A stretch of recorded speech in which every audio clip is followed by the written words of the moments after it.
was born, but I forgot it. We left our marks in trying cement. Hey guys, how's it going? Pretty damn good. Wonderful. Good. You look refreshed, unlike League's Apart, who look like they're going to die. They always kind of have they that always look. kind of have that totally through the ringer look. They're like a half-hour wash. Yeah. Yeah. Entire line. I think they probably did have half the wash. Yeah. The pond. You're back in the UK for the first time since last year. Is it treating you well? Yeah, we've been having a blast. Today's the last show of the tour, actually, so everybody's a little tired, but London was last night, and that was a late night, but yeah, everything's been great. It's been unbelievable. With Menzingers Interview. Yeah. We did the last 2 days with those guys, and it was really cool. You played Reading and Leeds over the weekend as well. Was that a good experience? Was it as good as it looked? Yeah, it was a dream come true. It was better than it looked. It was a dream come true, like, definitely. I'm a huge Nirvana fan, and Nirvana's performance at Reading and Leeds is like one of their most historical sets ever. So it was just cool to be a part of something like that you know you grew up knowing about, you know. Yeah, Reading was probably one of my top 5 favorite days of my life. We got to sing a song by my favorite band on stage with a different one of my favorite bands. We just got to hang out all day. Yeah. Yeah, we saw it. I mean, I'm jealous of like. Very jealous. It was amazing. Yeah, we also and just hanging out there and being in that environment with all those bands was amazing. And plus, they gave us, I think, what was it, 8 backstage passes to get people in. We ended up with like 15 people back there because they were taking a pass out and then coming back in, and it was just. And you told the production assistant that you would name your first daughter after her. Yep. And she gave us more beer. So she gave us free beer all night. She gave us so much beer. You wouldn't get in. You wouldn't get us in, though, would you? That's right. Since we last saw you, you've been signed to Epitaph. Yeah. Big news. Yeah. How did it happen? How did it even come about? I wish there was like a really cool story of like how it happened.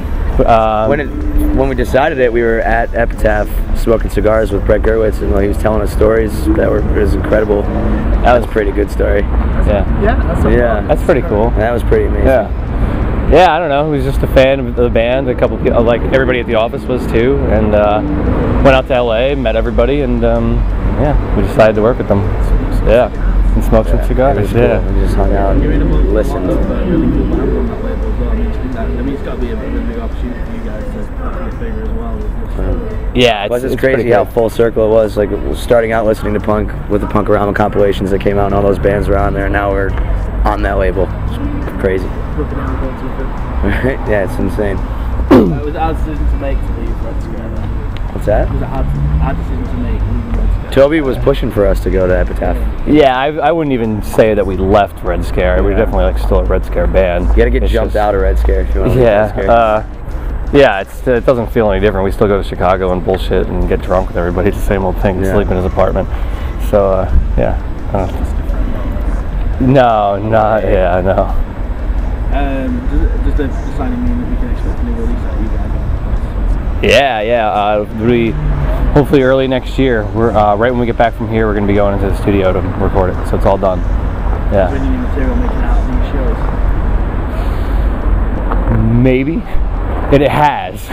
It has. I'm not going to guarantee it will today, but there's a good chance something could. Yeah. Of course, you re-released your first record on vinyl earlier this year. What was the decision behind that? It wasn't on vinyl. And we wanted it on vinyl. A lot of people wanted it on vinyl, and it sounds. We listened to it once, I think. At least I listened to it only once on vinyl. It sounds really cool. Yeah. It's got to be good as well for people who just got in with Chamberlain Waits to have like. Records. You know, if you've not.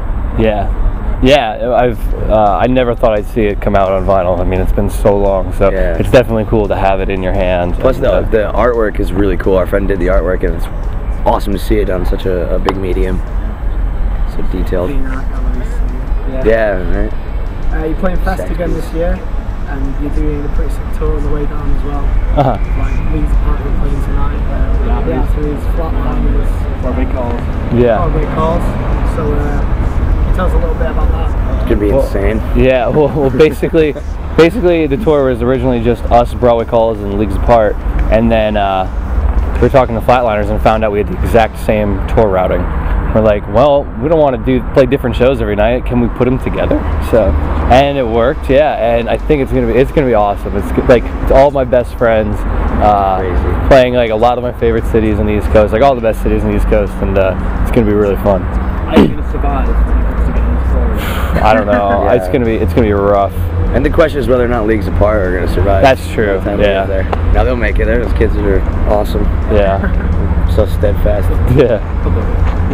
You've got your Richard Corey song. Is it by any chance inspired by the Simon and Garfunkel? Not the Simon and Garfunkel song, but the poem that preceded both of them. I'd written that. So that's probably the oldest song we have. I wrote that song in like high school after reading that poem in English class. And then we found out Simon and Garfunkel had a song about it too. You've got a final question now? Yeah, I think this is lost all thing actually. Now he knows. Yeah. So you're saying you're gonna have a new record out sometime next year. We were wondering if you'd be willing to pledge a percentage of that, of the profits from that record, towards the creation of a Chuck Reagan fishing show.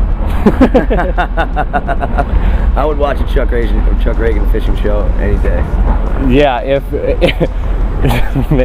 absolutely. We'll talk details. Yeah, we'll sort out the details, but Yeah. that would be great. Okay, thank you very much. All right, thanks guys.